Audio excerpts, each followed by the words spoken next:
e a paz, meus queridos e amados irmãos. Amém. Espero que todos estejam bem, em nome de Jesus. Felizmente, não estamos reunidos no nosso templo, mas estamos presentes aqui na sua casa neste momento, tá certo? E continuem orando, irmãos, em nome de Jesus. Creio que a oração dos filhos de Deus, ela tem poder de mudar toda a situação, tá certo? Então vamos nos colocar agora no momento de adoração, porque o nosso culto ele começa desde o momento que acordamos e vai até a hora da gente dormir. Então que a nossa vida, todos os dias, seja o dia todo de adoração ao Senhor. Amém? Vamos começar louvando e engrandecendo o nome do Senhor. Que você aí dentro da sua casa possa ficar em pé, aqueles que podem, tá certo? Louvem junto com a gente, participe desse momento, porque logo em breve, em nome de Jesus, estaremos reunidos presencialmente. Amém? Vamos louvar.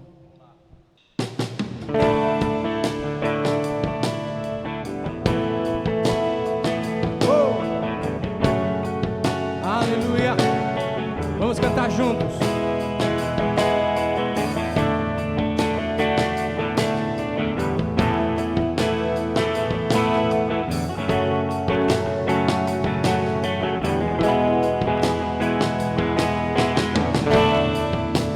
Todos necessitam de um amor perfeito,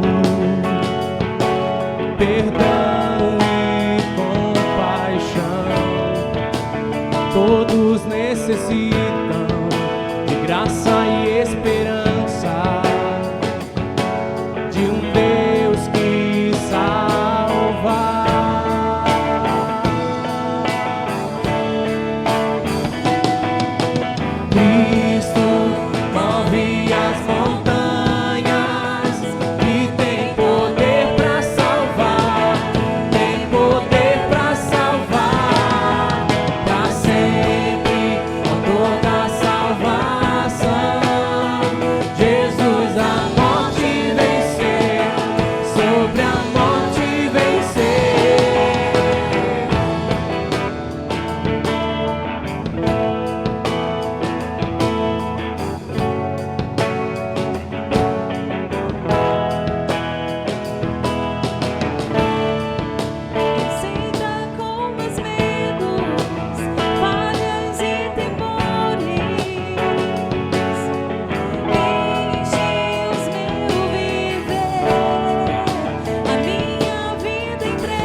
Declare, possa o mundo ver brilhar a luz.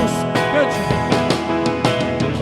Possa o mundo ver brilhar a luz.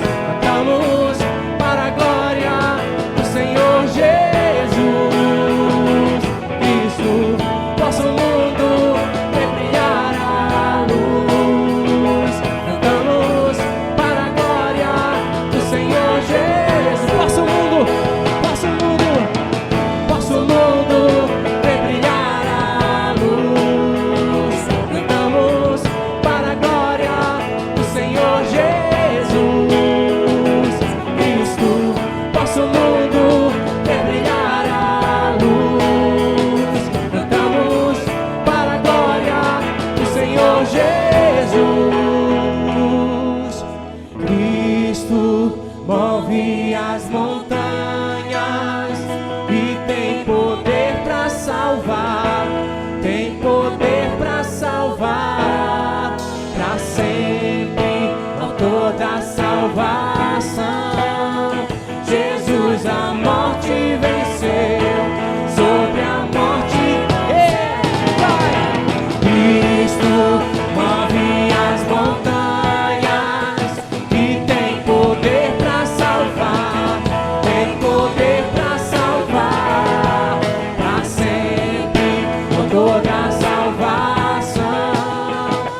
alegria posso então eu sentir, pois Jesus Cristo já está por vir. Jesus virá outra vez aqui, Jesus virá mais uma vez aqui, e todos juntos em um só louvor cantemos todos, Ele é o nosso Senhor. Ele veio ao mundo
reconhecida como lugar de milagres e oração, onde Jesus tem prazer em ficar, onde o Espírito Santo habita, onde a prosperidade, amor e vida. Faça do meu lar, Senhor, um lugar de harmonia. Faça do meu coração tua casa todo dia. Esteja à vontade pra ficar e nunca mais partir. Pois a casa que um dia te receber nunca mais saberá viver sem ti. Faça do meu lar, Senhor. Faça do meu lar, Senhor, um lugar de harmonia. Faça do meu coração tua casa todo dia. Esteja à vontade pra ficar e nunca mais partir. Pois a casa que um dia te receber nunca mais saberá viver sem ti. Pois a casa que um dia te receber nunca mais saberá viver sem ti.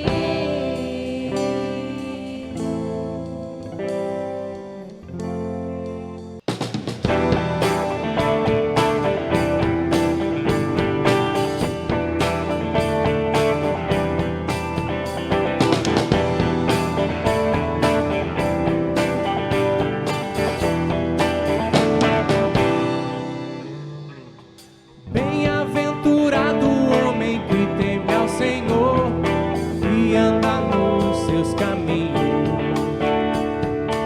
A sua mulher será como a videira em flor, e seus filhos serão benditos. Terá bom êxito em tudo que fizer, se alegrará, se alegrará. Verá os filhos dos seus filhos a crescer, se multiplicar. Mas se o Senhor não edificar o lar, em vão trabalho que edificar. Se o Senhor não abençoar o lar, a casa ficará dividida. E se o Senhor não guardar o lar, o que vai ser da família? Pois Ele é o elo que une a primeira dobra do cordão. Seu amor é a essência que sela toda qualquer comunhão. Bem-aventurado o homem que teme ao Senhor e anda nos seus caminhos. A sua mulher será como a videira em flor, e seus filhos serão benditos. Terá bom êxito em tudo que fizer, se alegrará, se alegrará. Verá os filhos dos seus filhos a crescer, se multiplicar. Mas se o Senhor não edificar o lar, em vão trabalho que edifica. Se o Senhor não abençoar o lar, a casa ficará dividida. E se o Senhor não guardar o lar, o que vai ser da família? Pois Ele é o elo que une a primeira dobra do cordão. Seu amor é a essência que sela toda e qualquer comunhão. Mas se o Senhor não edificar lá, em vão trabalho que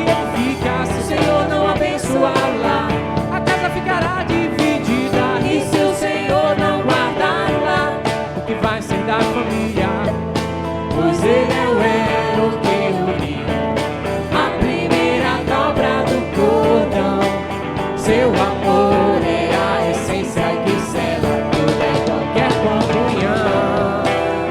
Disse o Senhor, Senhor, edifica o meu lar sobre a rocha, abençoa minha casa, cumpre a tua promessa, guarda minha tenda sobre a tua presença. Senhor, reina em minha família. Boa noite, queridos. Nós queremos convidar você para estar conosco, participando desse momento de oração, de intercessão, tá certo? Então você que está aí na sua casa, você fique à vontade, eu fique de pé, sentado ou ajoelhado, mas esteja orando conosco, se unindo conosco em oração, né? Pela essa causa, tá certo? Uma igreja missional, ser igual a Cristo, né? E ia por toda parte, pregando o evangelho, curando os enfermos. Então, vamos orar conosco. Grandioso Deus, Santo Pai, nós somos gratos desde já por nós estarmos aqui de pé, por nós termos nos levantado. Nós sabemos que é o Senhor que sustenta as nossas vidas. Não tão somente, ó Deus, o sustento do corpo físico a ficar de pé, não, o sustento de uma maneira geral. Se nós estamos vivos, possuímos o que possuímos, é por dádiva, amor, misericórdia tua, Senhor. Nós mesmos não produziríamos nada por nós mesmos. A palavra diz que sem ti nada podemos fazer. E nós queremos nos unir em oração, toda a comunidade da Igreja Batista Central, para pedindo por mais de ti sobre nossas vidas. Que nós sejamos cada dia, Senhor, mais parecidos contigo, Senhor. Que nós sejamos ousados, ó Deus, a proclamar o Evangelho, ó Deus, a toda criatura, sem distinção, sem preconceito, ó Deus, sem classe. Ó Deus, que nós estejamos a cada dia disposto a ir pelos quatro cantos da terra, como diz a tua palavra, tanto em Jerusalém, Samaria e até os confins da terra, ó Deus, que nós estejamos cumprindo a tua missão. Muito obrigado, Senhor, por essa oportunidade, por nos eleger, por nos escolher, ó Deus, como povo teu, e nos dar o privilégio de fazer parte dessa obra. Que nós possamos te adorar, te alegrar, ó Deus, e bendizer através de uma vida centrada na tua palavra, no Evangelho, em Cristo Jesus. Ó Deus, cuida dos pequeninos, de todos o teu rebanho que faz parte da Igreja Batista Central, que se encontra em seus lares, alguns enfermos, ó Deus, e desde já pedimos a cura, que o Senhor esteja atuando na vida de cada um deles.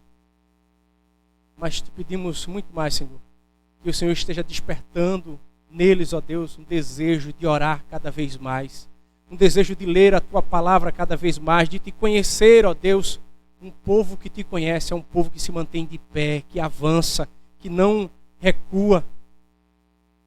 Por isso, Senhor, desperta cada dia em nós desejo de comer a tua palavra, de viver a tua palavra, de encarnar a tua palavra, de mortificar a carne, de morrer para o nosso próprio eu.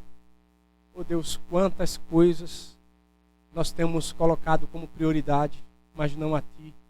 Nós nos arrependemos, pedimos perdão ao Senhor, nós queremos voltar ao primeiro amor, aquele que te busca com satisfação, porque queremos. Muito obrigado, Senhor, por essa oportunidade. Nós te agradecemos em nome do teu Filho Jesus. Aleluia. Ainda na tua presença, Senhor, queremos te dar graças, ó Deus. Queremos te dar graças por este momento que nós estamos vivendo. Nós somos a igreja, nós estamos aqui, Senhor Deus, entrando na tua presença para orar, Senhor Deus, pelas nossas famílias, para orar, Senhor, pelas pessoas que se encontram no hospital. Deus, a tua palavra diz: e de levar o evangelho em toda criatura, a tempo e a fora de tempo. Nós estamos vivendo esse momento, Senhor, e nós não podemos estar levando a tua palavra pessoalmente. Mas, Senhor Deus, graças eu te dou, Senhor Deus, por esta ferramenta, que nós possamos alcançar as casas das pessoas. Nós podemos alcançar lá no leito do hospital, quando o seu parente leva, Senhor Deus, um celular, um tablet. E é por essa causa, Senhor Deus, que nós queremos ser uma igreja missionária, Senhor. Levanta, Deus, em nós, desperta em nós, Senhor Deus, o desejo de te buscar, de levar o teu evangelho, Senhor Deus, para aquelas pessoas que estão precisando, para nos fortalecermos, Senhor Deus. Esse é um momento de te buscar mais, de te adorar mais e saber que a resposta só vem de ti. Que nós não temos poder, nós não temos força, nós não podemos mudar o que está acontecendo, mas nós podemos dobrar os nossos joelhos e entrar na tua presença. Nós podemos buscar essa certeza de que o choro dura uma noite, mas a alegria, ela vem ao amanhecer. E é por esse motivo, Senhor Deus, que nós viemos te pedir, ó Deus, ser com a tua igreja, Pai. Desperta em nós o desejo de estar te buscando cada dia mais, de levar o teu evangelho, Senhor Deus, para os nossos amigos, para os nossos parentes, para aqueles a quem nós nem conhecemos, mas que têm nos observado, têm visto o quanto nós depositamos a nossa fé em ti. Eu te peço, Deus, nesse momento, por todos que estão precisando, Senhor Deus, de uma cura, aqueles que estão precisando de um conforto, aqueles que estão precisando do teu consolo, que eles possam saber que há um Deus que está cuidando de tudo e que no tempo certo, o melhor de ti vai acontecer sobre a nossa vida, vai acontecer sobre a nossa terra, sobre a nossa nação. Deus, muito obrigada por tudo. Em nome de Jesus. Amém. Queridos, a graça e a paz de nosso Senhor e Salvador Jesus. Nós estamos no nosso primeiro domingo, de acordo com o decreto do governo do estado de Pernambuco, tá certo? Em que a gente fechamos nossas igrejas nos finais de semana, e isso será por 2 domingos que nós estaremos gravando. O nosso culto será totalmente online, não teremos presencial. Pedimos e acreditamos em Deus, né, que isso passe o mais breve possível e nós possamos voltar a nos reunir. E não só, irmãos, que todo esse momento de pandemia que nós estamos passando, nós possamos superar diante de tanta morte, né? Estamos já com muita gente sendo vacinados e a gente espera que isso chegue o mais rápido possível a toda a população. Eu quero ler com você em Neemias capítulo 4, verso 14 e 15, e nós estamos assim finalizando nessa noite a série Reconstruir, tá certo? Nós estamos nessa última mensagem falando sobre família. Nós iniciamos com as escrituras, com a palavra, e finalizamos com família. Então, em Neemias capítulo 4, versos 14 e 15, Neemias 4, 14 e 15 diz assim: fiz uma rápida inspeção e imediatamente disse aos nobres, aos oficiais e ao restante do povo: não tenham medo deles. Lembrem-se de que o Senhor é grande e temível. E lutem por seus irmãos, por seus filhos, por suas filhas, por suas mulheres e por suas casas. Quando os nossos inimigos descobriram que sabíamos de tudo e que Deus tinha frustrado a sua trama, todos nós voltamos para o muro, cada um para o seu trabalho. Eu quero intensificar aqui, irmãos, mais uma vez essa palavra: lutem por seus irmãos, por seus filhos, por suas filhas, por suas mulheres e por suas casas. Amém? Vamos orar? Amado e bondoso Deus, quão grande és tu, Senhor. Nós queremos agradecer ao Senhor por tudo, porque em tudo, Deus, nós devemos dar graça, porque essa é a vontade de Deus em Cristo Jesus. Fala aos nossos corações em cada momento, Deus, e também nessa palavra aqui em Neemias, no nome poderoso de Jesus. Amém e amém. Irmãos, irmãs, nós queremos hoje falar sobre reconstruir, sobre família, também dizendo sobre proteja o seu maior bem. O seu maior bem não é seu carro, não é sua casa, não é seu apartamento, não é o seu trabalho. O seu maior bem não é sua carreira profissional. O seu maior bem não é qualquer outra coisa aqui. O seu maior bem que nós estamos falando é sua família. Deus lhe deu uma família. E é por ela que você deve lutar. É por ela que você deve orar. É por ela que você deve jejuar. A sua família é o seu maior bem. O bem mais precioso que Deus lhe deu. Tá bom? Embora Deus deu a salvação individualmente a cada um, né? Isso é inestimável. Mas Deus nos deu como coletividade, ao homem e à mulher, uma família. E isso é o nosso maior bem. Então é isso que eu quero falar aqui. Irmãos, família estruturada, aonde há amor, cuidado, proteção, aonde há perdão, obediência, aonde Cristo é esse alicerce, nós sabemos que isso é algo também muito inestimável. Que isso é algo muito precioso, irmãos. E que gera nas pessoas que veem isso algo belo, algo a se copiar, algo a se desejar. Por outro lado, irmãos, há muitas famílias hoje desestruturadas, onde há dor, onde há sofrimento, onde há perdas, onde há mágoas, ressentimentos, brigas, conflitos. Há pessoas que talvez não queiram nem mais se casar, não queiram nem mais ter filhos, porque perderam o referencial sobre família. E elas precisam ver na família cristã esse modelo, esse molde, onde Cristo é honrado, onde a mulher é respeitada, onde o homem é também respeitado, amado, onde os filhos eles estão debaixo da bênção, da graça do Senhor. Nós precisamos e temos um grande desafio de sermos famílias modelos para essa sociedade que não tem Deus, ou que sabe sobre Deus, que cantam Deus, que citam versículos sobre Deus, mas não andam com Deus, não tomaram uma decisão de entregar a sua vida a Jesus. Então nós precisamos ser essa ponte, esse referencial. Então, entenda, irmãos, que pelo texto que nós já estudamos, a chegada de Neemias a Jerusalém representou uma grande ameaça para ali para Sanbalate, para Tobias, Gesem, para os seus inimigos. Tanto é que no capítulo 2, verso 10, o texto nos informa que Sanbalate e também Tobias, né, eles ficaram bastante irritados, com raiva, quando viram que havia gente interessada no bem dos israelitas, no bem da família judaica. Há pessoas que não querem o seu bem. Há pessoas que não querem o bem da sua família. Há pessoas que não querem ver sua família prosperando, sua família em paz.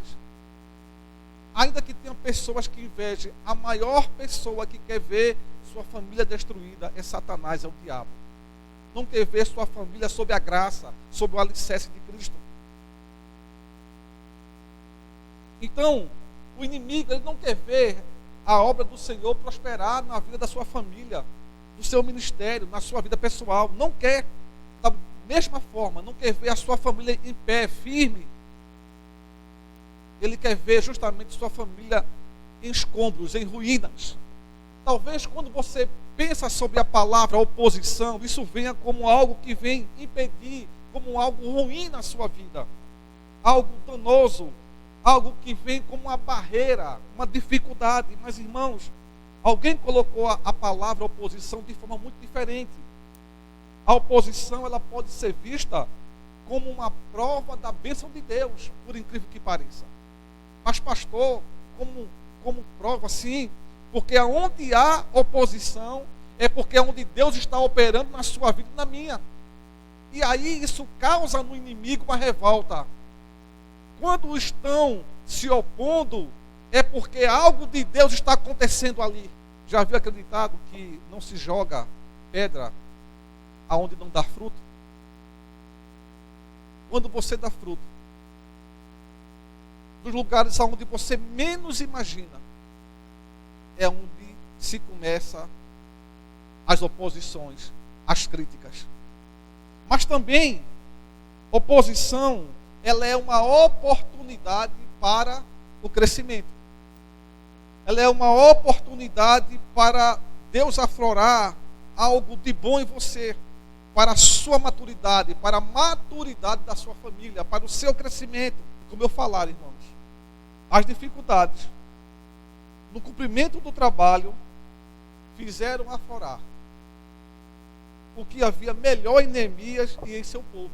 Como se você está nesse processo de reconstrução, Deus vai aflorar na sua vida e na sua família, no seu ministério, na sua vida pessoal, no seu casamento, o que há de melhor em você. Porque você vai buscar o que tem de melhor na fonte, que é Jesus. Aleluias. Satanás, ele quis usar esses problemas como armas para destruir a obra do Senhor.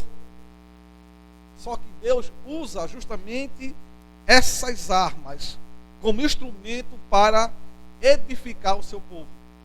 As pedras que são jogadas, as palavras que são jogadas, Deus transforma em bênção. Deus nos fortalece. Aquilo que era para muitas vezes nos paralisar, nos dá força. O Senhor nos levanta.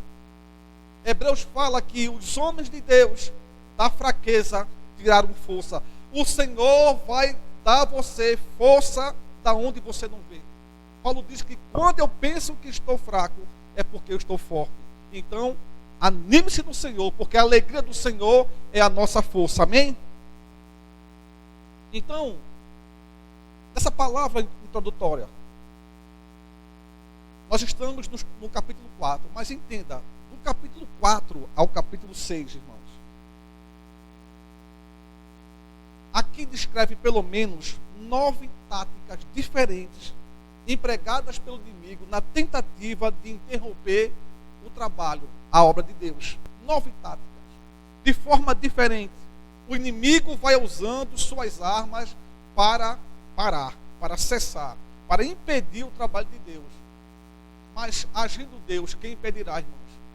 Agindo Deus na tua família, agindo Deus na tua causa, agindo Deus em qualquer coisa que seja, irmão, quem é que pode impedir? O braço de Deus estendido sobre a tua família, quem é que pode impedir o agir de Deus?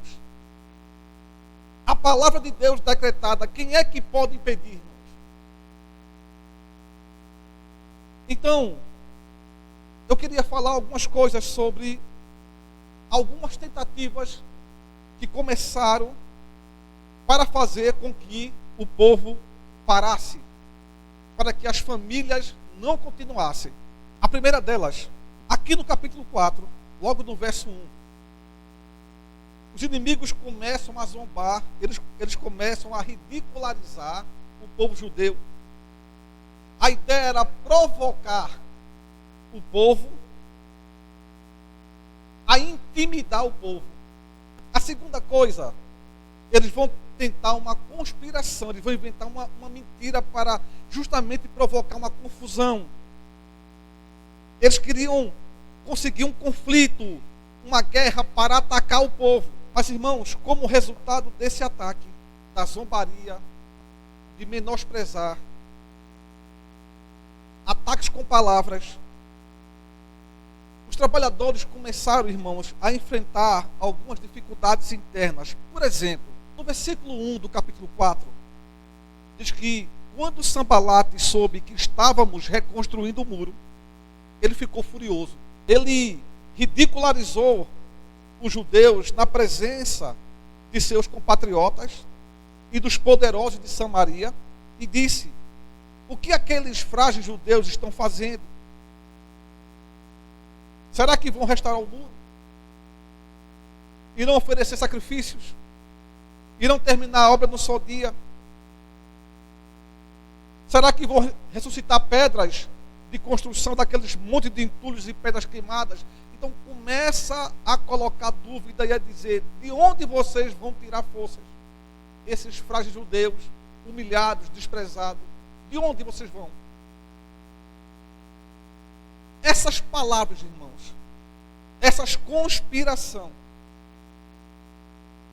de que eles planejavam atacar, já no versículo 7, quando eles percebem que o avanço da reconstrução já estava grande, a obra já estava bem avançada, eles planejaram atacar os judeus. Eles começaram a dizer por aí que ia haver algum tipo de ataque. A ideia, quando as palavras já não estavam mais servindo, vamos ameaçá-lo e outra coisa, vamos matar para acabar com isso. Então, essa conspiração, esse enfrentamento, esse confronto começou a gerar umas dificuldades no povo. Primeiro, o povo começou a ficar desanimado. No versículo 10 diz: enquanto isso, o povo de Judá começou a dizer: os trabalhadores já não têm mais forças, e ainda há muito entulho. Por nós mesmos não conseguiremos reconstruir o muro. O povo começou a ficar desanimado. A gente está sem força, a gente não tem mais como lidar com esse trabalho, há muito entulho. Irmãos, pressões externas criam com frequência problemas internos. Não era fácil para os judeus levar o trabalho adiante quando se está cercado de inimigos. A questão é, irmão, se os judeus desanimassem, causariam a própria derrota e Sanbalate e seus aliados nem teriam que guerrear. Se você desanimar, você está causando a própria derrota na sua vida e na vida da sua família. Desânimo, meu irmão e minha irmã, ouça isso: desânimo é uma das principais armas de Satanás para parar eu e você nessa obra, nessa construção. Eu quero lembrar a você que foi justamente o desânimo que impediu Israel de entrar na terra prometida em Cádiz Barnea.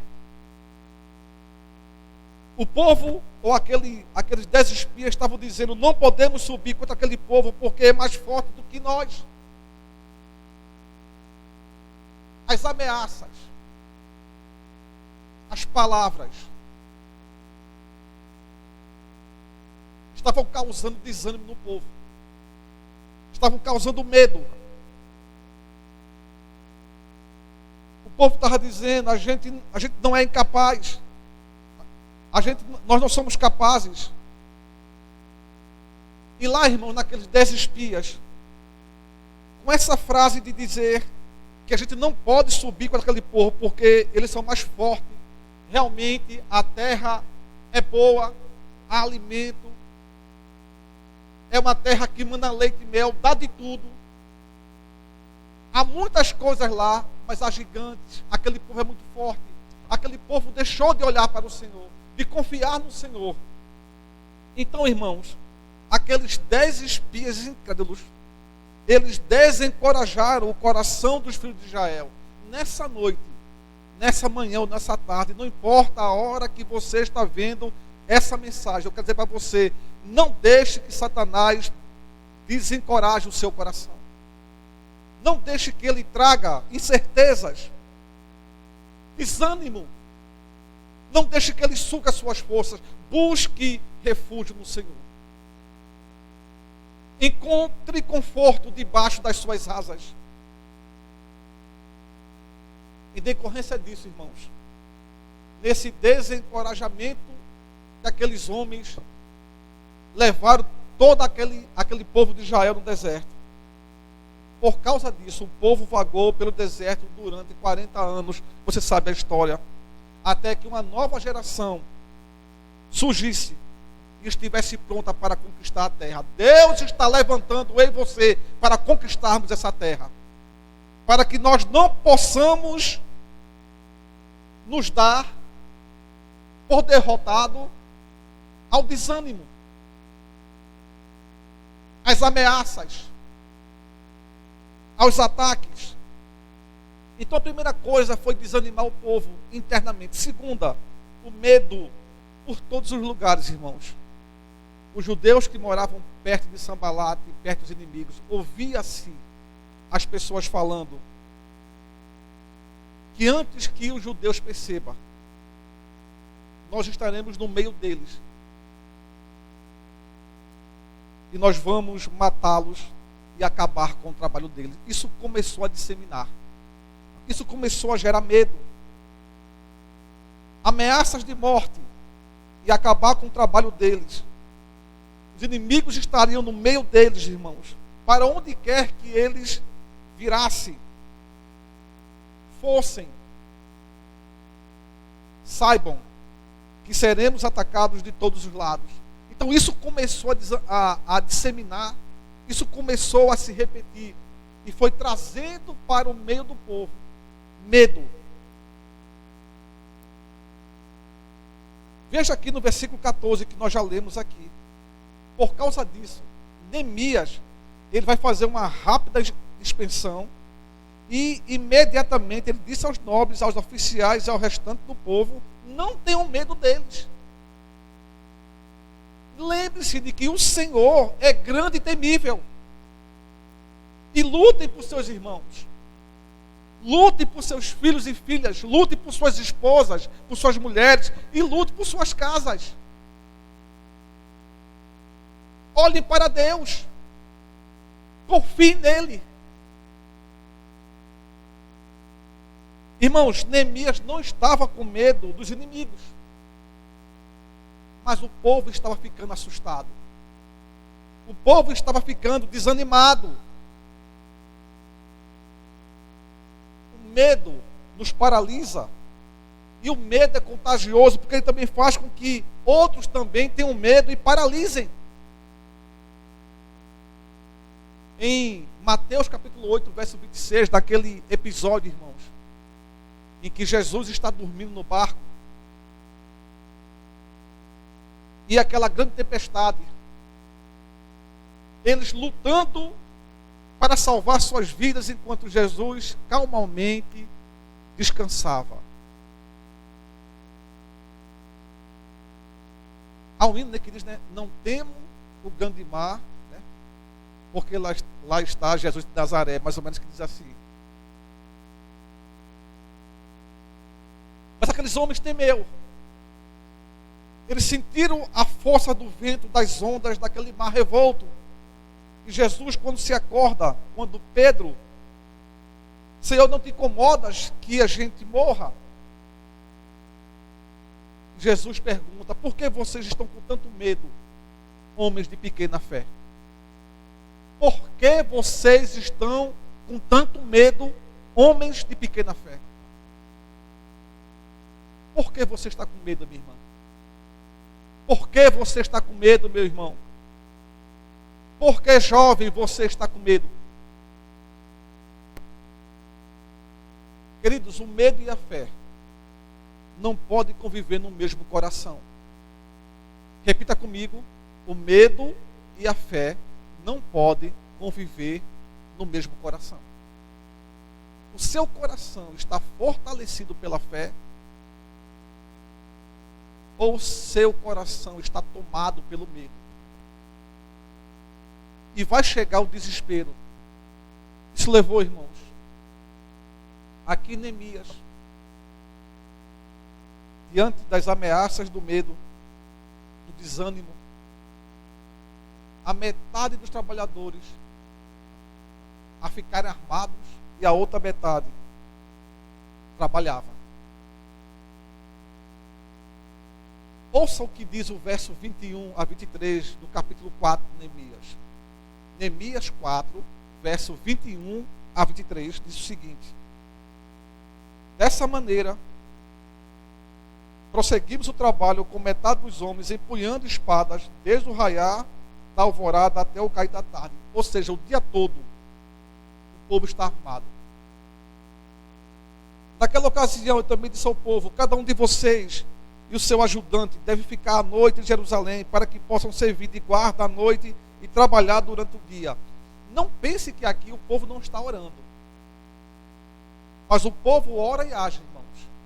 É orar e vigiar. Porque Neemias está orando. Viu? Não pense que o povo não está aqui orando. Porque às vezes nós confiamos que, mas eu orei e eu entreguei. Mas eu não estou de vigília. Eu não estou percebendo. Eu não estou tendo discernimento. Eu não estou de atalaia. Eu não estou atento para as coisas. É como se nós deixássemos que a oração fizesse alguma coisa. Jesus orava e agia. Aqui eles estão também agindo. Eles estão usando as armas deles. Eles tinham que vigiar. Mas eles tinham que se armar. O inimigo está vindo, irmãos, com a arma dele. Nós temos que usar a nossa. Aqui literalmente espada. E nós temos as nossas armas. Agora a questão é, você sabe a arma que Deus deixou para você? Você tem usado as armas adequadamente que as Escrituras lhe dão? Por exemplo, uma das armas é a palavra. Mas você tem usado ela? Porque, irmãos, quando Neemias está dizendo, não tenham medo deles, lembre-se de que o Senhor é grande e temível. Ele não está confiando nele.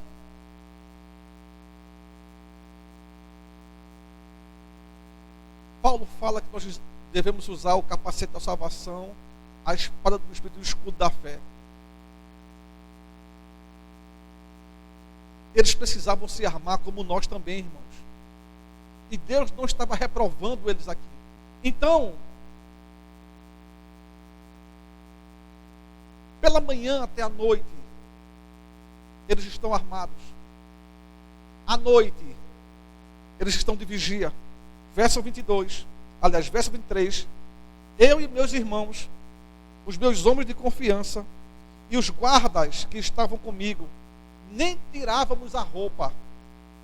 E cada um permanecia de arma na mão. Irmãos, do jeito que acordaram com aquela roupa, trabalharam o dia todo, iam dormir com a mesma roupa.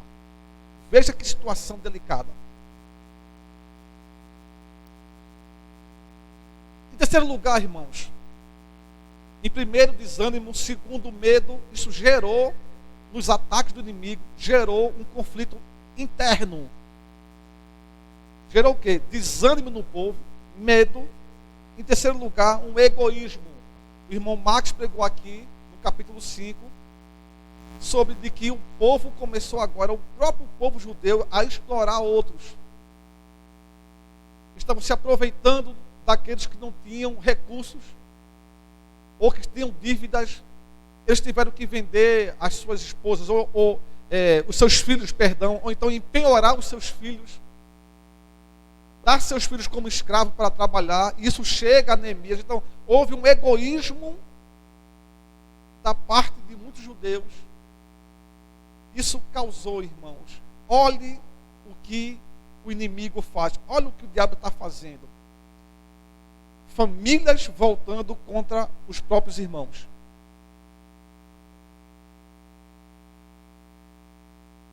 Quando os ataques ao povo, irmão, as famílias não funcionaram, ela começou a ser descoberta e a sanar esses problemas, porque era isso que Neemias fazia. Para cada ataque, uma oração e uma solução. Quais são os ataques que você e sua família têm recebido e como você tem usado estratégias, planejamentos de Deus? Como você tem usado a palavra? Como essa palavra tem sido viva na sua vida e na sua família? Agora, irmãos, que os ataques não estavam mais servindo efeitos, ou surtindo efeitos, eles começaram a atacar Neemias. Eles começaram a atacar o líder. A primeira coisa que eles fazem é uma espécie de transigência. O que é isso, pastor? No capítulo 6, verso de 1 a 4, é uma espécie de: Neemias, vem cá, vamos conversar, vamos para uma mesa. Mas a ideia, irmãos, era justamente atacar Neemias. Queriam uma espécie de paz, mas por trás a intenção era outra. Então a primeira coisa era uma dissimulação. Segundo, maledicência. Inventaram que Neemias queria ser rei.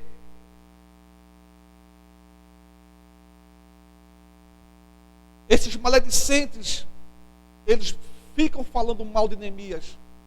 E mais, era a intenção de maldizer, de denegrir a imagem, manchar a reputação de Neemias para com o rei, difamar Neemias. Como isso não funcionou, eles começaram a ameaçar: nós vamos matar vocês. E depois, irmãos, eles começaram a querer criar intrigas e intimidação contra Neemias. Mas em todo esse ataque ao líder, a Neemias, o texto diz que Neemias estava firme e inabalável. Neemias estava firme e confiante.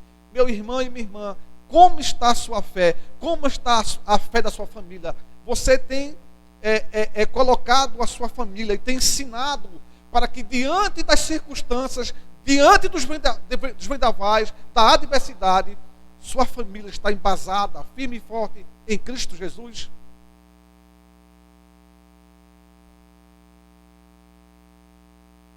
Eu quero mais uma vez ler o texto que nós lemos no começo, Neemias capítulo 4.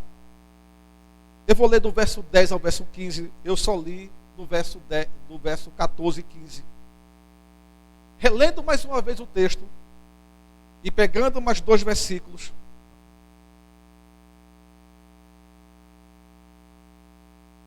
Neemias 4, a partir do verso 10.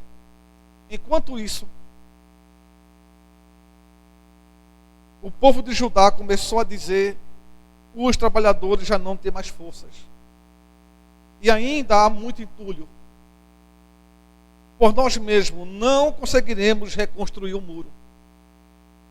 E os nossos inimigos diziam: antes que descubram qualquer coisa ou nos vejam, estaremos bem ali no meio deles. Vamos matá-los e acabar com o trabalho deles. Os judeus que moravam perto deles 10 vezes nos preveniram: para onde quer que vocês virarem, saibam que seremos atacados de todos os lados. Irmãos, uma coisa interessante. Lá na frente eu vou repetir isso aqui. Em toda a extensão do muro, que é muito grande, havia inimigo por toda parte. Nós estamos falando de uma pequena porção de uns remanescentes que voltaram. E para pessoas poderosas, irmãos, dentro do povo, das famílias, por exemplo, o filho de Sambalate casara com a judia, e algumas coisas sobre Neemias era passada a Tobias por causa do filho. Mas Neemias sempre estava de olho, sabendo que ali não havia inimizade, que Tobias era alguém perverso, ruim. Era alguém que, junto com Sambalate e Gesem, queria acabar com os judeus. Irmãos, em toda a extensão, é como se eles estivessem totalmente cercados, irmãos. A obra era impossível aos olhos humanos. Vencer os inimigos era impossível aos olhos humanos, mas tudo é possível para aquele que crê. Tudo é possível, irmãos, para aquele que tem posto a sua confiança no Senhor. Então, no verso 12, os judeus que moravam perto deles 10 vezes nos preveniram. Irmãos, isso era repetido. Para onde quer que vocês virarem, saibam que seremos atacados de todos os lados. Por isso, diz Neemias, eu posicionei alguns do povo atrás dos pontos mais baixos do muro.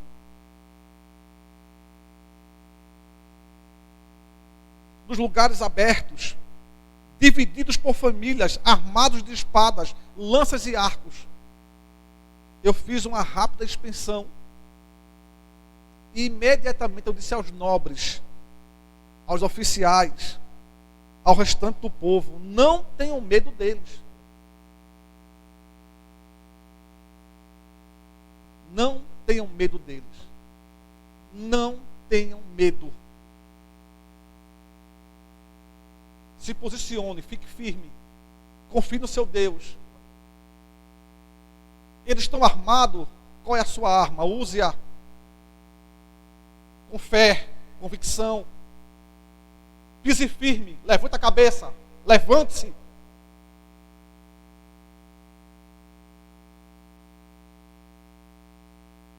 Além de você não ter medo, lembre-se de que o Senhor é grande e temível. E lutem por seus irmãos, por seus filhos e filhas, por suas mulheres e por suas casas. Quando os nossos inimigos descobriram que sabíamos de tudo e que Deus tinha frustrado a sua trama, todos nós voltamos para o muro, cada um para o seu trabalho. Irmão, os planos foram frustrados. Aquilo que ia ser feito na surdina, aquilo que ia ser feito de surpresa, foi frustrado, porque a boa mão do Senhor estava sobre esse povo, como a boa mão do Senhor está sobre você e sua família.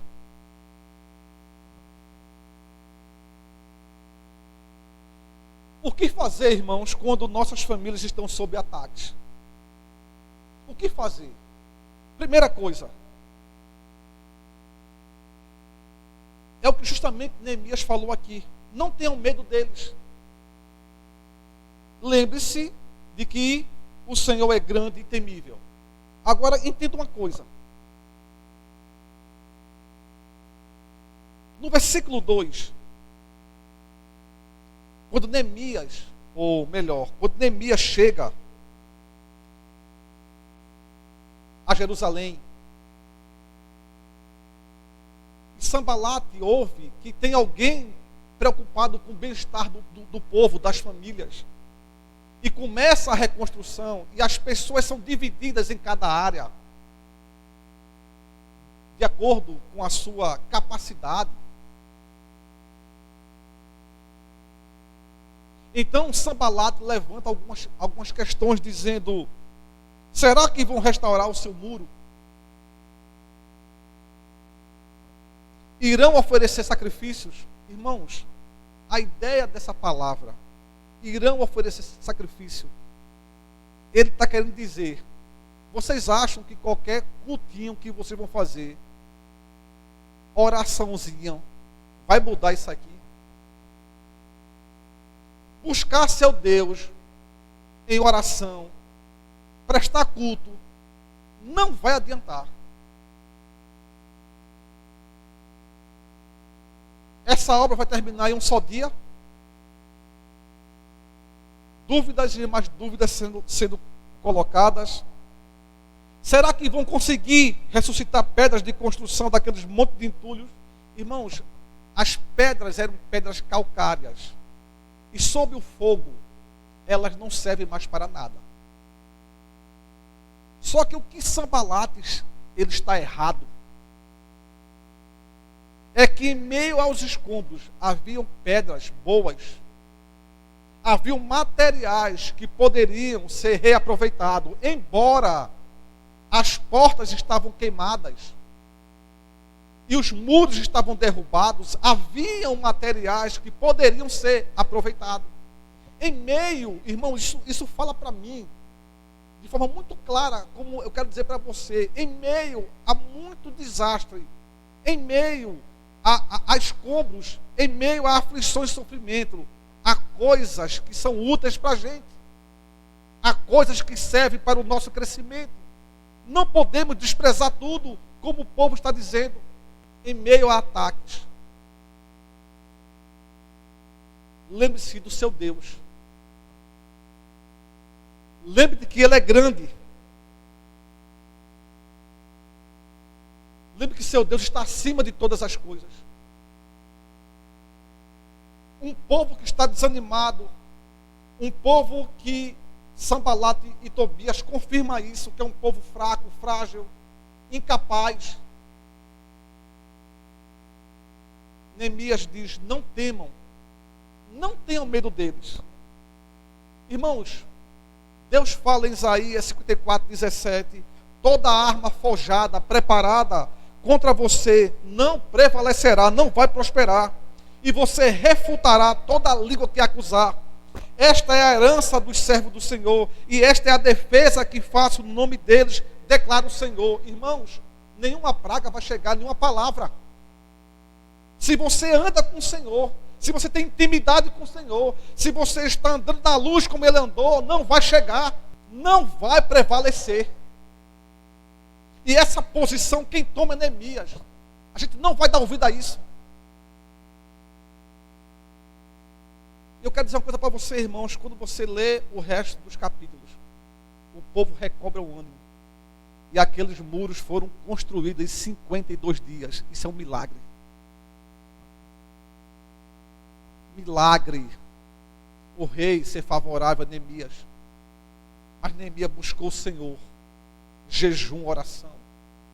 Neemias chorou. Neemias lamentou. Mas a vitória chegou, irmãos. Então a primeira coisa, quando nossas famílias estão sob ataque, não tenha medo. Lembre-se de quem é o seu Deus. J.I. Parker diz, relembrando sobre a oração que nós pregamos domingo passado: os grandes homens de Deus têm uma grande visão de Deus. Homens de Deus, antes de tudo, irmão, eles têm uma visão de quem é Deus. Não podemos ficar, irmãos, na ameaça, na acusação, ouvindo só isso e nos alimentando disso. É por isso que Neemias chama o povo a lembrar: lembre-se de que o Senhor é grande e temível, de que Ele está acima de todas as coisas. O fato de estarmos nessa situação não quer dizer que nossa situação não possa mudar. Nós estamos aqui porque nós erramos, mas uma vez que a gente se compadecer e nós buscarmos ao Senhor de todo o nosso coração, Ele vai remover essa causa. Jeremias, irmãos, estava justamente nesse tempo quando os babilônicos invadiram Jerusalém. Em meio a muito chororô, lamento, de ver o seu povo subjugado. Aí Jeremias, no livro de Lamentações, capítulo 3, verso 21 a 25, ele diz: eu quero trazer à memória aquilo que pode me dar esperança. As misericórdias do Senhor, elas são a causa de não sermos consumidos, porque as suas misericórdias não têm fim. Renovam-se cada manhã. Grande é a tua fidelidade. A minha porção é o Senhor, também a sua. Diz a minha alma: ó Jesus, a minha porção é tu, Senhor. Tu és tudo que eu tenho, Senhor. Tu és a minha riqueza. Tu és o meu baluarte. Tu és a minha vitória. Tu és a minha paz. Tu és a minha canção. Aleluias.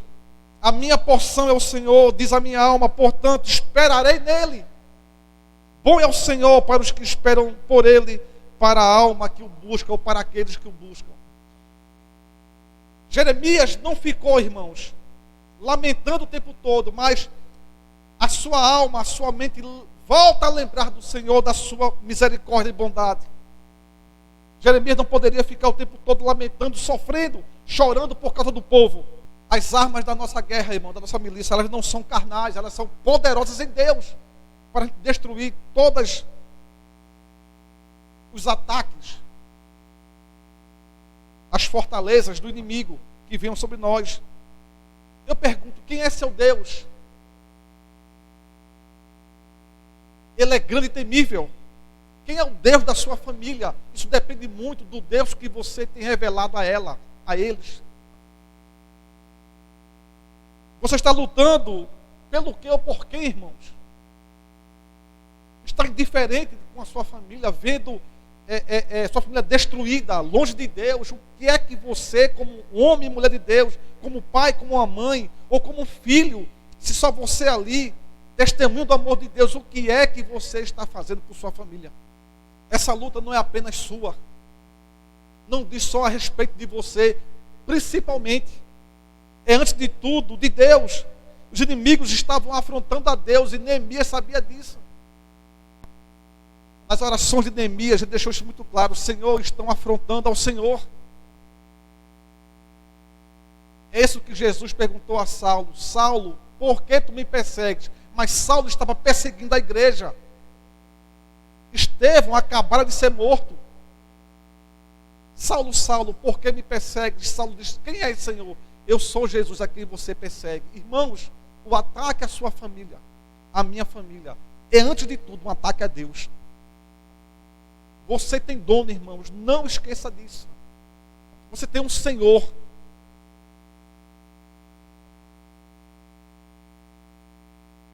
O que é que pode lhe dar esperança? Se agarre a isso. A sua esperança é Jesus. Irmãos, há um salmo belíssimo que nos ajuda a renovar nossas forças e a saltarmos de vitória em meio a esses conflitos. É um salmo davídico, no capítulo, o salmo 27 de Davi. O Senhor é minha luz e a minha salvação. De quem terei medo? Ou de quem terei temor? O Senhor é o meu forte refúgio. De quem terei medo? Quando homens maus avançarem contra mim para destruir-me, eles, meus inimigos e meus adversários, é que tropeçarão e cairão. Ainda que um exército se acampe contra mim, meu coração não temerá. Ainda que se declare guerra contra mim, mesmo assim estarei confiante. Uma coisa pedi ao Senhor, e é o que eu procuro, que eu possa viver na casa do Senhor todos os dias da minha vida, para contemplar a bondade do Senhor e buscar sua orientação no seu tempo. Pois no dia da adversidade Ele me guardará, protegido em sua habitação. No seu tabernáculo me esconderá e me porá em segurança sobre um rochedo. Então triunfarei sobre os inimigos que me cercam. Em seu tabernáculo oferecerei sacrifícios com aclamações. Cantarei e louvarei ao Senhor. Embora um exército, quem quer que seja o inimigo, o Senhor me guardará. O Senhor te protegerá. A nossa luta não é contra pessoas. É quem está por trás de Sambalate. É quem está por trás de Tobias, de Gesem. É a obra do diabo, irmãos, para impedir a obra de Deus. Nossa luta é contra Satanás e suas forças demoníacas. Assim como Jesus veio para desfazer a obra do diabo, nós estamos aqui para isso. É por isso que ele nos odeia. Neemias nunca, absolutamente nunca confiou em suas forças. Nunca. E você e eu não podemos, irmãos, confiar em nossas forças. Então, a primeira coisa que nós aprendemos sobre quando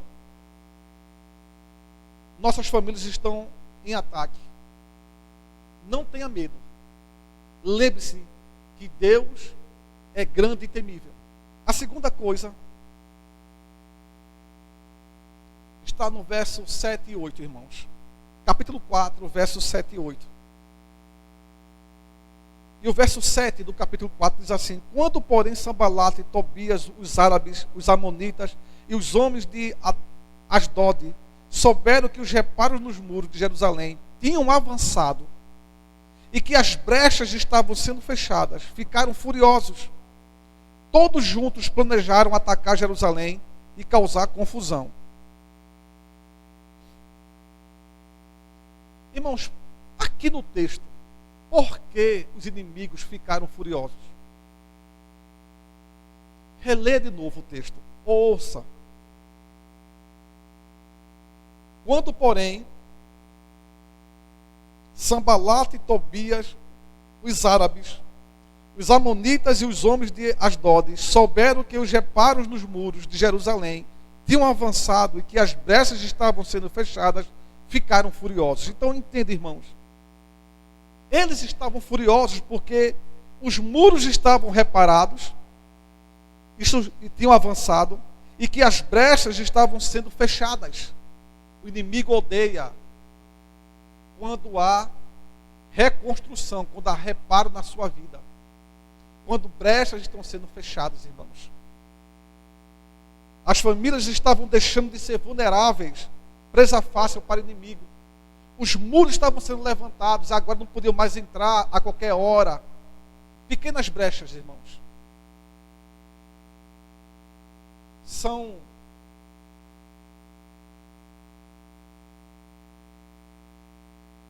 pequenos pontos para que o inimigo possa estar nos observando. Pelas pequenas brechas é onde ele pode saber o que nós estamos fazendo, onde estamos. E nós temos motivos para os ataques, e pequenas brechas, elas podem ser grandes brechas. E assim, irmãos, ter grandes acessos para ataques. A segunda coisa, aprenda a reparar, a fazer reparos na sua vida e a fechar as pequenas brechas. Pequenas brechas é aquilo que geralmente nós dizemos, não tem nada demais. As pequenas brechas sempre partem não do que Deus acha, não do que eu tenho convicção do que a Bíblia diz. Sempre é aquilo que eu acho. Isso não tem nada demais. E nós caímos no costume, e assim nossa vida começa a ser infrutífera. As grandes brechas, ou a falta de reparo nas coisas grandes, como aqui os muros estavam sendo reparados, são as coisas mais visíveis, irmãos. Muitas vezes fala a forma como eu me visto, o que é visível e claro. É minha falta de buscar o Senhor. É muitas vezes quando minha roupa, tanto de homem como mulher, ele suscita sensualidade. São namoros, envolvimento com pessoas não crentes. Isso são grandes brechas, irmãos. Falta de reparos no muro. É o que é visível. Há muito crente desanimado, porque não tem buscado ao Senhor. Falta de reparos, irmão, no muro. São coisas grandes. São os reparos maiores. São visíveis, que nós já sabemos. Mas há também as pequenas brechas, irmãos. As pequenas coisas que nós ignoramos. E que está aqui. E que a Bíblia diz, cuidado. Isso não edifica. Isso não constrói. Mas eu não me deixarei me dominar por essas coisas. E nós ignoramos. Pequenas brechas, daqui a pouco, irmão, está um buraco. Aprenda a fechar brechas diante da sua família e da sua vida. Irmãos, às vezes nossas famílias estão sob ataques pelas brechas e faltas de reparos em nossas próprias vidas. Nós, como os pais, às vezes damos muitos motivos para que nossos filhos parem de buscar a Deus, desacreditem em Deus. Brigas, falta de perdão dentro de casa, não se vê reconciliação, não se vê pais piedosos, não se vê pais apaixonados por Jesus, não se vê pais orando, não se vê pais ensinando aos seus filhos, reconhecendo erros, trazendo para as Escrituras. Irmãos, muitas vezes nossos filhos estão distantes sob ataque, brechas abertas, falta de reparos, porque a culpa é nossa. Como pais cristãos que não têm compromisso com Deus, têm compromisso de vir para a igreja. Precisamos aprender a fechar brechas e reparar muros. Isso o diabo não quer. Não quer ver você em consagração. Nem quer ver você nessa alegria, entusiasmo, buscando ao Senhor de todo o nosso coração. Não quer ver a gente aprendendo, crescendo, frutificando. Não quer.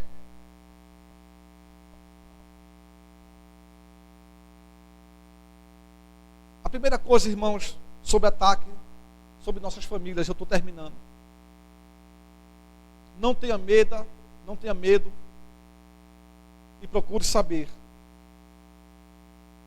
que você tem um grande Deus, que é grande e temível. Segunda coisa, aprenda a fechar pequenas brechas e fazer reparos na sua vida e na sua família. Terceiro, nunca, em hipótese alguma, abra mão da oração. Aqui, mais uma vez, o elemento oração. Irmãos, embora o rei havia concedido benefícios ou favor a Neemias, nem por isso Neemias se acomodou e achou que tudo já estava certo, definido, e que só era isso. E Neemias havia relaxado. Em momento algum, irmãos, Neemias nunca deixou de orar. Neemias sempre esteve certo, irmãos, de uma coisa: nosso Deus lutará por nós. Neemias sabia que aquela atitude de sentar, lamentar, chorar, jejuar e orar, era algo que o Espírito Santo de Deus estava levando Neemias a sentir, a ser solidário.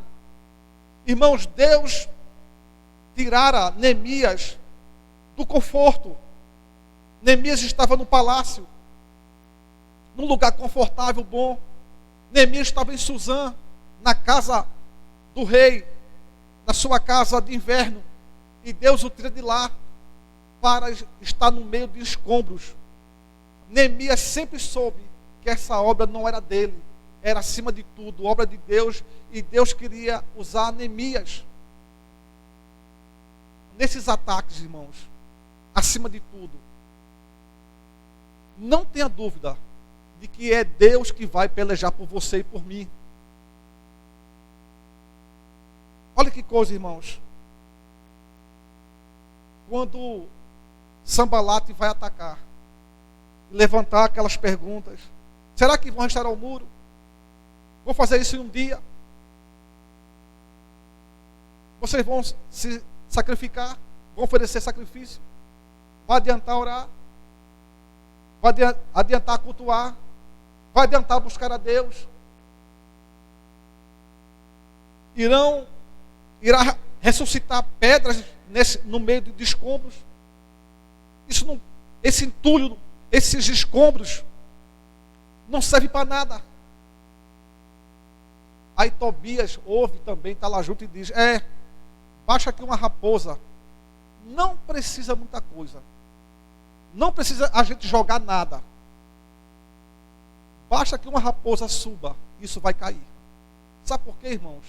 Eles já haviam dito: porque esses frágeis judeus são fracos, impotentes, incapazes. Vocês não são nada. Isso, irmão, fica bombardeando. Mas sabe o que Neemias faz, irmãos, diante disso?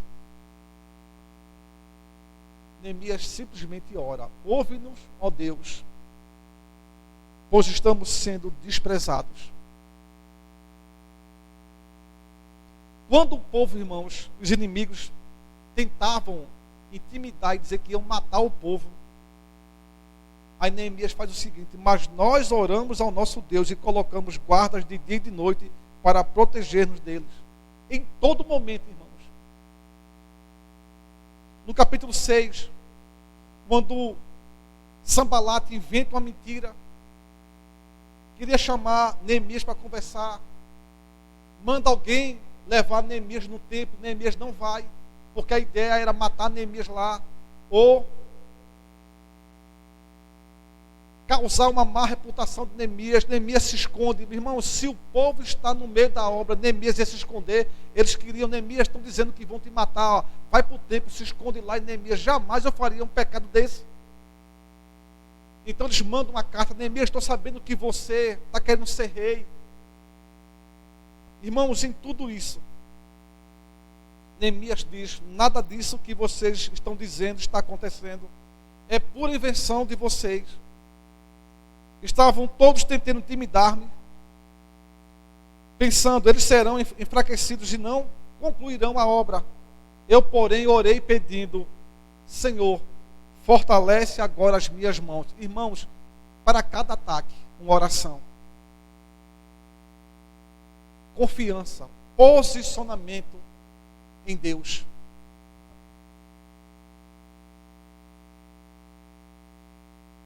Quem é o Deus que você crê, irmãos? Ele é um Deus grande e temível.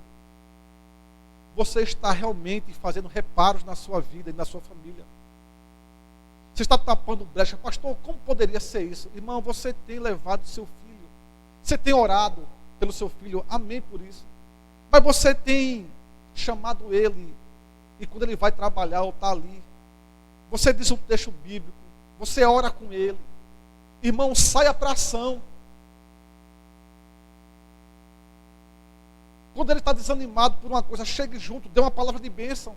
Vá para a ação. Isso é oração. Saia do quarto um pouco. Não deixe de orar. Mas vá para o ataque. Vá para cima. Mostre que esse Deus que você crê. Testemunhe. Abra sua boca. Neemias sempre esteve certo, irmãos, de que o nosso Deus lutaria por eles. Então feche brechas, faça reparos. Em momento algum, abra mão da oração. Irmãos, eu quero concluir dizendo: Neemias havia conclamado os nobres, os oficiais e o restante do povo, para que eles não tivessem medo. Que Deus é Deus grande e temível. Quanto mais olhamos para os problemas, quanto mais achamos que é impossível, nós estamos dizendo que Deus não é nada. E que Deus é fraco para resolver isso.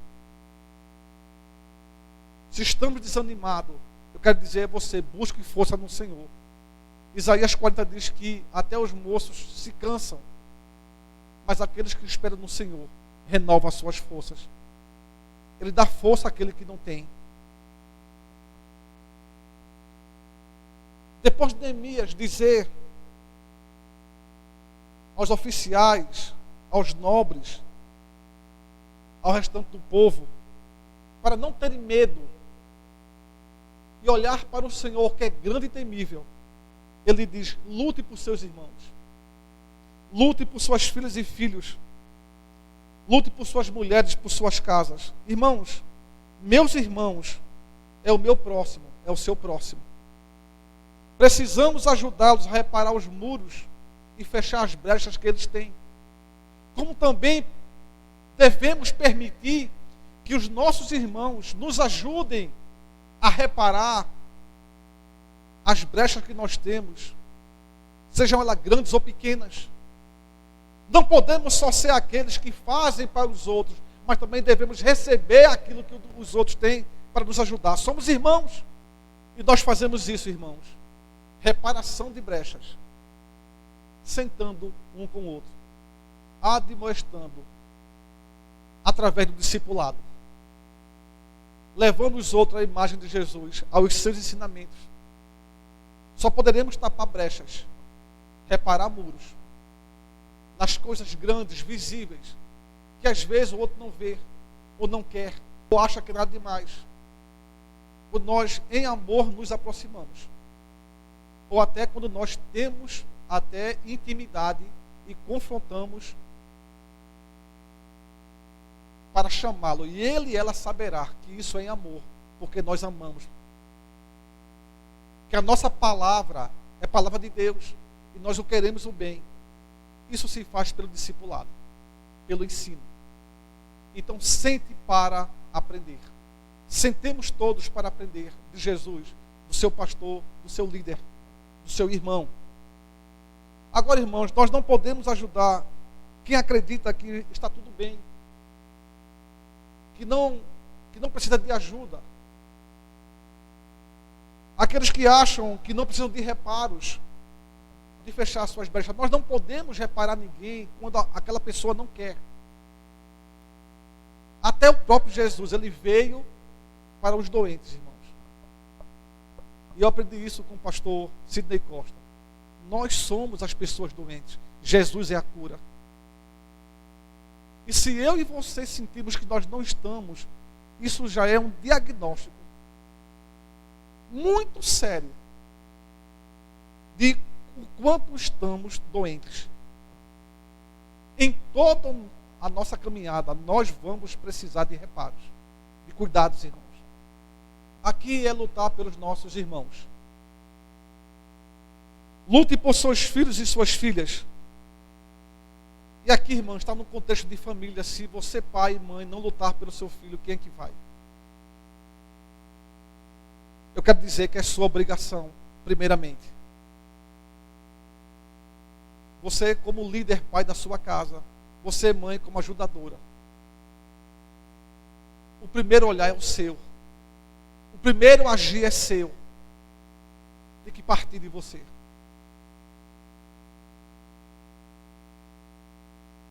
Acolha seus filhos. Eduque-os no caminho do Senhor. Esforce-te desde tudo.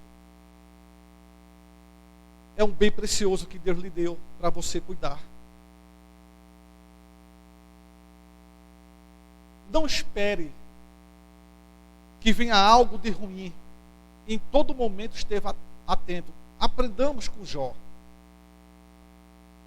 Jó tinha 7 filhos e 3 filhas. E Jó pensava no seu coração: vai ver que um dos meus filhos blasfemou contra o Senhor. E Jó oferecia sacrifício por cada um dele. Não ache que talvez esteja. Não. Ensine. Ore, jejue, busque a Deus pelos seus filhos. Não cesse, ou não cessamos eu e você, todos nós, de não ver nossos filhos transformados, resgatados pelo Senhor. Se ele está distante do caminho do Senhor, irmãos, pessoas tementes a Deus, não quer dizer que eles são salvos. Eles precisam do encontro com Jesus. O princípio da sabedoria é temer o Senhor, mas só temer não adianta. Tem que saber, tem que andar com Jesus. Tem que ter uma experiência de novo nascimento. Se não houve ainda, é motivo de busca minha e sua pelos nossos filhos. Devemos nos preocupar com isso. Isso é nos esforçar, é lutar por eles. Porque esse direito, essa obrigação é de nós pais. É de você mãe, é de você pai. Os inimigos estavam por todos os lados, irmãos. Se as famílias não se unissem, se não estivessem em unidade, em comunhão, eles seriam facilmente exterminados. E é interessante, irmãos, como os ímpios se unem para destruir a obra de Deus. Sambalate, os oficiais, as pessoas nobres ali ao redor, como eles se uniram, irmãos, para frustrar a obra de Deus, para destruir aquela família. A ideia era ver as famílias como estavam no começo, na miséria, na humilhação, no desprezo. Como nós lemos aqui, no capítulo 2, verso 10, Sambalate e Tobias ficaram muito irritados quando viram que havia gente interessado pelo bem das famílias, pelo bem do povo judeu, por aquelas famílias. Tem gente que não quer, irmãos.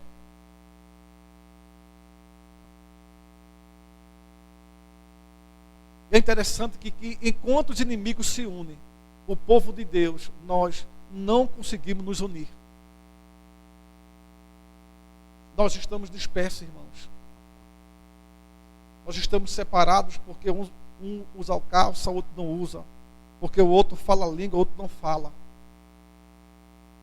Estamos presos, separados por causa de costumes. Agora, eu falo por mim, eu creio naquela palavra de Jesus. Pai, que eles sejam um. Isso foi a oração de Jesus. E eu creio que um dia já foi pior. Não é que está bom, mas já foi pior. Mas nós estamos cada vez mais nos unindo. Eu digo por experiência própria. Estamos cada vez mais nos unindo. Irmãos, quem está no processo de reconstrução não dá ouvidos a qualquer coisa e não param diante da obra. Se eu sei que eu preciso de reparo na minha vida, se eu sei que meu irmão, meus filhos precisam, eu tenho que chamar eles a atenção. Eles não podem parar. Você não pode parar, eu não posso parar. Nada pode me desanimar, irmãos. Eu preciso buscar força no Senhor. E Neemias faz isso no capítulo 6. Quando Sanbalate, Tobias, Gesem, o árabe e o restante de nossos inimigos souberam que eu havia reconstruído o muro e que não havia ficado nenhuma brecha, tudo foi fechado, irmãos. Eu profetizo no nome de Jesus que as brechas serão fechadas em nossas famílias, em nome de Jesus. Quando eles souberam que não tinha ficado nenhuma brecha, embora até então eu ainda não tinha colocado as portas nos seus lugares, Sanbalate e Gesem mandaram-me a seguinte mensagem: venham, vamos nos encontrar num dos povoados da planície de Ono. Eles, contudo, estavam tramando fazer-me mal. Por isso enviei-lhes mensageiros com esta resposta: estou executando um grande projeto e não posso descer. Por que parar a obra para ir encontrar-me com vocês? Eu quero repetir essa palavra. Estou diante ou executando um grande projeto ou uma grande obra e não posso parar ou não posso descer. Por que parar a obra para ir me encontrar com vocês? Por que parar? Por que não reparar? Por que não fechar as pequenas brechas? Por que não dar importância às pequenas coisas? Tem certeza, irmãos, que essas pequenas coisas que não tem nada demais, não é isso que está impedindo o seu crescimento? Eu termino dizendo, irmãos, nós começamos falando sobre escrituras, sobre realidade, inquietação, paciência, transparência, planejamento, solidariedade, fé, amor, oração e agora famílias. Olhe para Jesus, irmãos. No deserto, Jesus usou a palavra, as escrituras, está escrito, e venceu o diabo no terreno, no deserto do diabo. Não precisamos vencer o diabo num lugar confortável para a gente. Nós vencemos o diabo em qualquer lugar. Porque nós temos uma arma chamada palavra. Jesus conheceu a realidade dura do povo judeu naquela época. Viu pessoas endemoniadas, enfermas, doentes. Ele se comoveu porque ele viu as multidões sem pastor, irmãos. Era a realidade. Neemias viu a realidade do povo judeu. Jesus se inquietou com a morte. E nós dizemos aqui que não pode haver inquietação. Ou melhor dizendo, não pode haver transformação ou reparo, uma reconstrução, quando isso não nos incomoda, não nos inquieta. Jesus se inquietou diante da morte, diante das injustiças, irmãos. Jesus nos conduziu a nossa fé tanto a Ele como ao Pai. Jesus em amor, Ele que é o próprio amor, Ele nos amou primeiro, nos ensinou sobre o amor, depositou o Espírito Santo em nosso coração, depositando o amor dele, o amor ágape. Jesus foi visto muitas vezes orando, os discípulos viram Jesus orando, logo cedo. Jesus se importou com as famílias, com as irmãs, com a filha de Lázaro. por que a gente não se preocupar, igreja? Como é que está a sua família? Como é que está a sua vida, mãe? Como é que está a sua vida, pai? Com quem seus filhos estão andando? Nunca é tarde para começar um reparo, uma restauração. Paulo, escrevendo a Timóteo, diz que se alguém não cuida dos seus parentes, especialmente dos de sua própria família, negou a fé e é pior do que um descrente. Se eu e você não cuidamos dos nossos parentes, e especialmente os da nossa família, parentes um pouquinho mais distantes, família mais próxima, se nós não cuidamos desse círculo de relacionamento, a gente negou a fé, a gente é pior do que um descrente. Misericórdia, irmãos. Nessa noite, proteja o seu maior bem, que é a sua família. Antes de você escutar essa música, eu quero orar por você. Eu quero orar por sua família. E depois nós vamos escutar uma melodia sobre família. Eu quero dizer que por essa causa, eu me ponho de joelho. Eu quero por essa causa me colocar de joelho diante do Pai. Eu quero me colocar diante do Pai por sua família. Deus, por essa causa, pelas famílias da Central, eu me ponho de joelho, intercedendo, Senhor, me colocando na brecha pelos filhos, para que andem em teus caminhos, Senhor, para que os pais tenham sabedoria, estratégia, planos teus, intimidade contigo. Sejam homens e mulheres que te buscam de todo o coração, Senhor. E com oração, com jejum, ó Deus, te busque de todo o coração para ver sua família restaurada. Eu oro, Deus, pelos casamentos, para que as mulheres em tudo, ó Deus, se coloquem, ó Pai, sujeitas a seus maridos. Que os maridos amem a sua esposa como Cristo amou. Que as mulheres, ao se sujeitarem aos maridos, como a Cristo, ó Deus, e haja algo belo, divino nesse relacionamento. Porque, Deus, quando eu olho para minha esposa, quando você olha para a sua esposa, você vê a noiva, a igreja de Jesus. E quem ama Jesus não maltrata a sua noiva, não maltrata a sua igreja. Que as mulheres, ao olharem para os maridos, Senhor, vejam Cristo, que deu a vida pela igreja, que amou a igreja. E isso, Pai, o homem, quando ama a sua esposa e dá vida por ela, para apresentá-la santa, sem mácula, a Deus. Deus purifica, santifica, Deus, nossos relacionamentos. Purifica o leito conjugal, Senhor.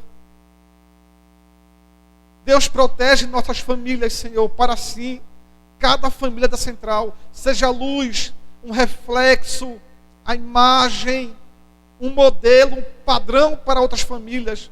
Porque, Senhor, os descrentes precisam de um modelo. Precisam ver filhos diferentes. Homens e mulheres, desde pequenos, Senhor, consagrados, que amam a Jesus, que aprendem sobre Jesus, que buscam a Jesus de todo o coração. Uma igreja, Senhor, fervorosa. Famílias fervorosas, Senhor. Famílias, Senhor, que salgam, que são luz. Famílias, Senhor, que testemunham, Senhor, desse evangelho da graça, Pai. Famílias que permanecem. Famílias, Senhor, que têm colocado Jesus como alicerce, Senhor, do seu lar, da sua casa, da sua família, Pai. Eu te peço isso, ó Deus, no nome de Jesus. No nome de Jesus. Amém e amém. Muito obrigado a você. Que essa palavra encontre abrigo no seu coração, na sua família. Obrigado por você ter passado esse tempo conosco. Que os louvores, as orações cheguem profundamente ao seu coração. Irmãos, a Central é uma igreja que está focada em Jesus. aonde viver Jesus é a nossa mensagem. Nós temos buscado viver uma vida discipular, aonde investir na sua vida, o seu crescimento e do seu próximo é o caminho para o discipulado. Também, Deus, nós, irmãos, estamos trabalhando também com uma vida missional. Não importa onde eu sou um missionário. Eu estou para testemunhar da graça do Senhor. Que o Senhor te abençoe e te guarde, que o Senhor faça resplandecer o seu rosto sobre ti. Que o Senhor sobre ti levante o seu rosto e te dê a paz, a sua família. Eu quero abençoá-los, Deus, no nome de Jesus. Amém e amém. Fique na paz de Jesus. Deus abençoe a todos. Amém.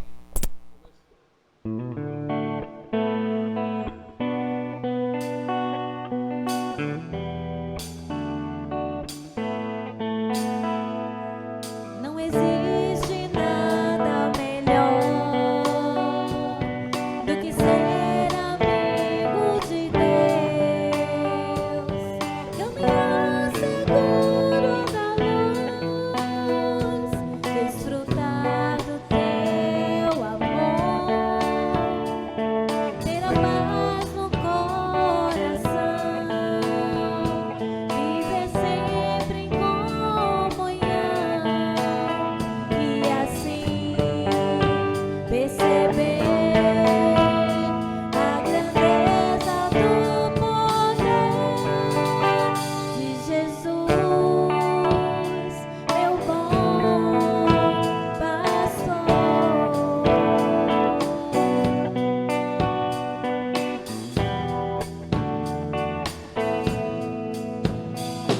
Não existe nada melhor do que ser amigo de Deus, caminhar seguro na luz, desfrutar do seu amor, ter a paz no coração, viver sempre em comunhão e assim perceber a grandeza do poder de Jesus, meu bom pastor. Ter a paz no coração, ter a paz no coração, viver sempre em comunhão e assim perceber a grandeza do poder de Jesus, meu bom pastor. De Jesus, meu bom pastor.